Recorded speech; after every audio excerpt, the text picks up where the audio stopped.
So Hamish and Tara here today, we are talking about that debt, that mortgage that just doesn't seem to move. Yeah, Right. the budget, that scenario where I've got really great income coming into my bank account, my husband's got great income, but then it just seems to go poof and disappears at the end of the month, and I've the got mortgage nothing doesn't. left. So And what how do I you fix do? up my Yeah, mortgage? What do you do? And so it's a really good question. So one thing that I see couples do is when they approach this, they just go, right, I'm going to set a budget. And then you go through the line items, and for a lot of people, they actually tend to go, I should only be spending this much on entertainment. I should only be spending this much on groceries. Or cutting back coffee, Yeah. and no more no Correct. more restaurants. So one of the things is that I think that they miss, though. I think it's really important to find out where you are. So it's really important to kind of actually get a handle on what you are spending right now. As a realistic. Well, what you're actually spending. Like, what have you been spending in the last 3 months, and categorize what you've been spending it on. I mean, there are some great tools available. Yeah, so how do I go about that? So you've got tools like Pocketsmith. You could just go line by line with Excel, but there's tons of apps out there. Pocketsmith.com is a great one. It's a New Zealand company as well, I think. But it just plugs into your bank account and you can categorize. But the key thing is find out where the money is going first. Okay. Because, and use the tools to categorize it, because you have to think about this in baby steps. I think that's where it's got to be something that becomes a lifestyle. So you kind of got to be realistic. You can't be like, I'm only going to spend $300 a week on groceries when you've been spending $700 a week on groceries. It's impossible to spend. So you need to kind of go, right, this is what I'm doing currently. Where can I shave a little bit off? Because a lot of the times it's subscriptions. So we recently did a little bit of a category budget, my husband and I, just a loose one.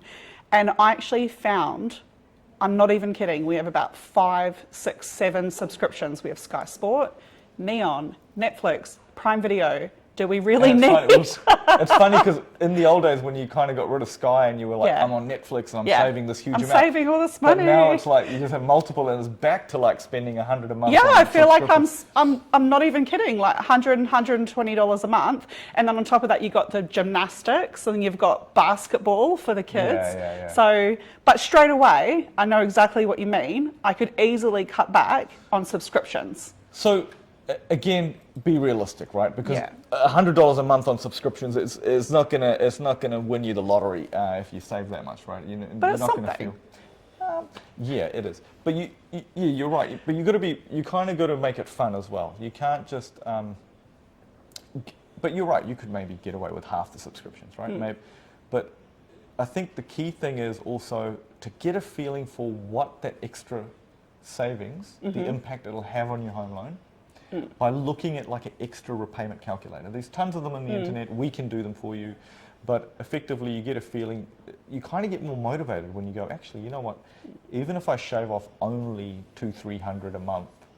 And So are you saying that the savings that I'm saving, the $200-300 a month, I should just be adding that today to my mortgage? Is that the best thing?